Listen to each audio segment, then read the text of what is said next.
ചിരിയുടെ തമ്പുരാക്കന്മാർ ചിരിയുടെ പെരുമഴയുമായി എത്തുന്നു. ഫൺ ബേബി ഫൺ ശനി ഞായർ ദിവസങ്ങളിൽ രാത്രി 8 മണിക്ക് നമ്മുടെ സൂര്യ ടിവിയിൽ.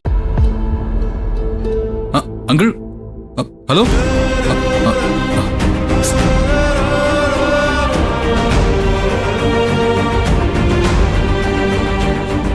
ആന്റിക്ക് സുഖമില്ലല്ലേ? അതെന്താ നീ എന്നോട് പറയാറുന്നത്? ഒരു മനുഷ്യനെ കെട്ടിയിട്ട് കേൾപ്പിക്കാൻ പറ്റില്ലല്ലോ. പറഞ്ഞു മനസ്സിലാക്കാൻ ശ്രമിക്കാനല്ലേ പറ്റൂ. കേൾക്കില്ലെന്ന് വാശി കൂടി ആയാൽ എന്തു ചെയ്യും? അമ്മയ്ക്ക് സുഖമില്ലെന്ന് അറിഞ്ഞിട്ടാണ് ഞാൻ പോയതെന്ന് പറയാൻ ഞാൻ എത്ര വട്ടം ശ്രമിച്ചു. ഗൗത അപ്പോഴൊക്കെ വിശ്വസിച്ചത് ഞാൻ അമ്മാവനുമായി ചേർന്ന് ശിവാനിയെ തിരികെ ഇങ്ങോട്ട് കൊണ്ടുവരാൻ പ്ലാനിംഗ് നടത്താൻ പോയിന്നല്ലേ.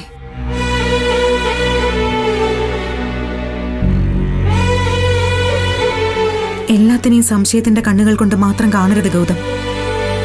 മറ്റുള്ളവർ പറയുന്നത് കേൾക്കാനുള്ള മനസ്സുകൂടി കാണിക്കണം. സോറി നിധി, ഞാൻ അപ്പൊ എന്തൊക്കെയോ പറഞ്ഞു പോയി. എന്നോട് ക്ഷമിക്ക്. അത് പോട്ടെ, നീ വേറെ റെഡിയാവോ? നമുക്കിപ്പോ തന്നെ നിന്റെ വീട്ടിലേക്ക് പോകണം. ആന്റി കാണണം. ഈ രാത്രിയിലോ? അതൊന്നും വേണ്ട. എന്തായാലും ഇപ്പോഴെങ്കിലും സത്യം മനസ്സിലാക്കിയല്ലോ, അത് മതി എനിക്ക്. അതല്ല നിധി, പോണം നമുക്ക്. അമ്മയ്ക്ക് ഇപ്പൊ കുഴപ്പമൊന്നുമില്ല ഗൗതം. എടുത്തു പിടിച്ചിട്ടിപ്പോ അങ്ങോട്ട് ചെന്നാ അവിടെയുള്ളവർക്കും സംശയമാവും. നമുക്കിടയിലെ പ്രശ്നമൊന്നും ഞാൻ അവരെ അറിയിച്ചിട്ടില്ല. ഞാൻ ശിവാനിക്ക് വേണ്ടി വാദിച്ചു എന്നുള്ളത് ശരിയാ. പക്ഷെ ഞാനിന്ന് ഇങ്ങോട്ട് വരാൻ നേരം എന്റെ അമ്മാവും പറഞ്ഞത് എന്താണെന്നറിയോ? എത്രയും വേഗം പ്രണവിനൊരു വിവാഹം നടത്തി കൊടുക്കണമെന്ന്. ഹൃദയം തകരുന്ന വേദനയോടെയാ സ്വന്തം മകളെ ബലി കൊടുത്തോളാൻ ആ അച്ഛൻ പറഞ്ഞത്. പറ്റിപ്പോയ തെറ്റുകൾ തിരുത്തി പ്രണവിനോട് ക്ഷമ ചോദിച്ച് തിരികെ വരണമെന്ന് ഞാൻ ഇപ്പോഴും ആഗ്രഹിക്കുന്നുണ്ടെങ്കിൽ അതെന്റെ അമ്മാവിന് വേണ്ടി മാത്രമാണ് ഗൗതം. അത് രക്തബന്ധത്തോട് കൂറു ചേർന്നുവെന്നും സ്വാർത്ഥത കാണിക്കുന്നുവെന്നും ബന്ധുക്കൾക്ക് വേണ്ടി ന്യായം തിരുത്തി പറഞ്ഞു എന്നൊന്നും ചിന്തിച്ചു കളയരുത്. ഞാൻ സോറി പറഞ്ഞില്ലേ, പിന്നെ എന്താ വേണ്ടത്? ഞാൻ അനുഭവിച്ച വിഷമം ഒരു സോറി പറഞ്ഞതുകൊണ്ട് മാറുമോ? ഗൗതം എന്നെ കുറ്റപ്പെടുത്തി സംസാരിക്കുമ്പോൾ എനിക്ക് എന്തുമാത്രം അത് വേദനിക്കുമെന്ന് ഗൗതം തിരിച്ചറിയാഞ്ഞതെന്താ? പറ്റിപ്പോയി. നിന്റെ ചിന്ത ശരിയായിരുന്നു എന്ന് ഞാൻ മനസ്സിലാക്കിയില്ല. അതെനിക്ക് പറ്റിയൊരു തെറ്റ്. അമ്മാവന്റെ വിഷമം കണ്ടപ്പോ നീ ശിവാനിക്ക് ജീവിതം ഉണ്ടാക്കണമെന്ന് ചിന്തിച്ചെങ്കിൽ അത് ശരിയായ ചിന്ത തന്നെയാണ്. എന്റെ ചിന്ത ശരിയായിട്ട് ഒരു കാര്യമില്ല. ആ ശിവാനി ഒരിക്കലും തിരുത്താൻ തയ്യാറല്ല. അത് വിട്ടേക്ക്. എന്ന് വെച്ചാ ഞാൻ പറഞ്ഞത് വിടില്ല എന്നല്ലേ? അങ്ങനെയൊന്നും വിട്ടുകളയാൻ ഉദ്ദേശിക്കുന്നില്ല. അങ്ങനെ പൊക്കളല്ലേ? എന്നോട് ക്ഷമിച്ചെന്ന് പറ. ഇല്ല, ക്ഷമിക്കില്ല. എന്റെ പൊന്നല്ലേ, എന്റെ ചക്കരയല്ലേ, മുത്തല്ലേ. ഇങ്ങനൊന്നും അല്ലല്ലോ അപ്പൊ പറഞ്ഞത്. പറഞ്ഞില്ലേ, പറ്റിപ്പോയി, ക്ഷമിച്ചു കളാ.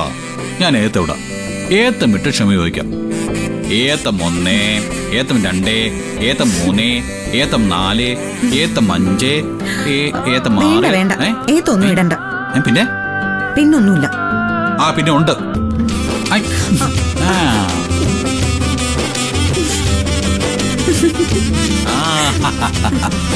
ആഹാ, നീ കഴിക്കാൻ വന്നോ? വെറുതെ ഇങ്ങനെ മുറിയിരിക്കല്ലേ അമ്മേ, കഴിച്ചിട്ട് കിടക്കാന്ന് കരുതി. നല്ല ചപ്പാത്തിയും കുറുമക്കറിയും ഉണ്ട്, ഞാൻ വിളമ്പി തരാം. ഇപ്പൊ എടുക്കണ്ട, ഏട്ടനെ എടുത്ത് ഇങ്ങോട്ട് വരട്ടെ, എന്നിട്ട് ഒരുമിച്ചിരിക്കാം. നീ കഴിച്ചിട്ട് കിടന്നോ മോനെ, അവര് പിന്നെ കഴിച്ചോളും. ഏട്ടൻ എന്തെങ്കിലും തിരക്കിലാണോ?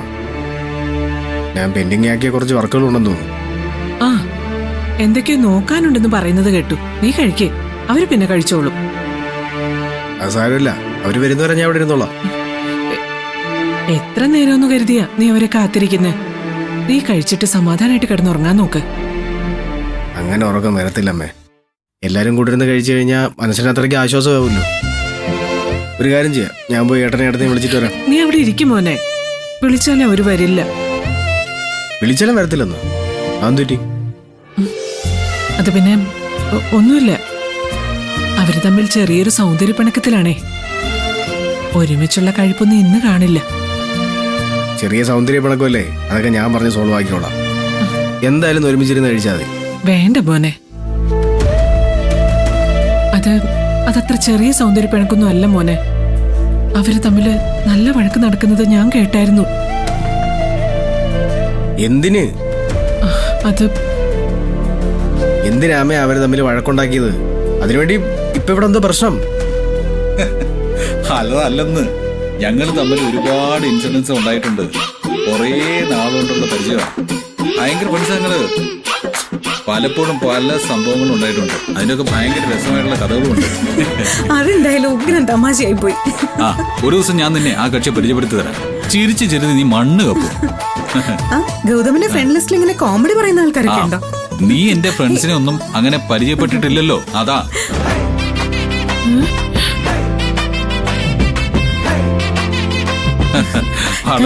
മറ്റേ സംഭവം കൂടി പറഞ്ഞു തരണേ. അത് ഞാൻ കഴിക്കുന്നതിനോട് പറഞ്ഞുതരാം. അയ്യോ വേണ്ടായേ, ഇപ്പൊ തന്നെ ചിരിച്ച് ചിരിച്ച് വയറുവേദന എടുക്കും. അല്ല, എന്താ നിങ്ങൾ രണ്ടുപേരും ഇങ്ങനെ നോക്കുന്നത്? അല്ല, നിങ്ങൾ തമ്മിൽ വഴക്കാണ് പിണക്കമാണെന്നൊക്കെ പറഞ്ഞു. ആര് ഈ പരദൂഷണമൊക്കെ പറഞ്ഞു പരത്തുന്നത്?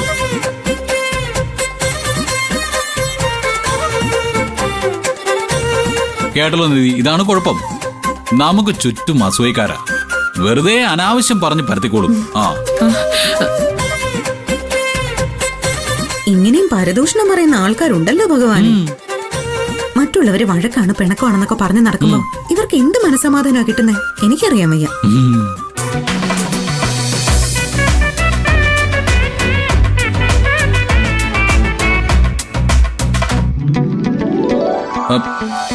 ആരാടാ പ്രണവേ? ആരാ നിന്നോട് പറഞ്ഞത്? എന്റെ അടുത്ത് വേറെ ആര് പറയാൻ? അതാണ് ഇപ്പൊ വലിയ കാര്യം. നിങ്ങൾ കഴിക്കാൻ വന്നതാണെങ്കിലേ അങ്ങോട്ട് ഇരുന്ന് ഞാൻ വിളമ്പി തരാം. എന്നാലും അത് അങ്ങനെയല്ലല്ലോ.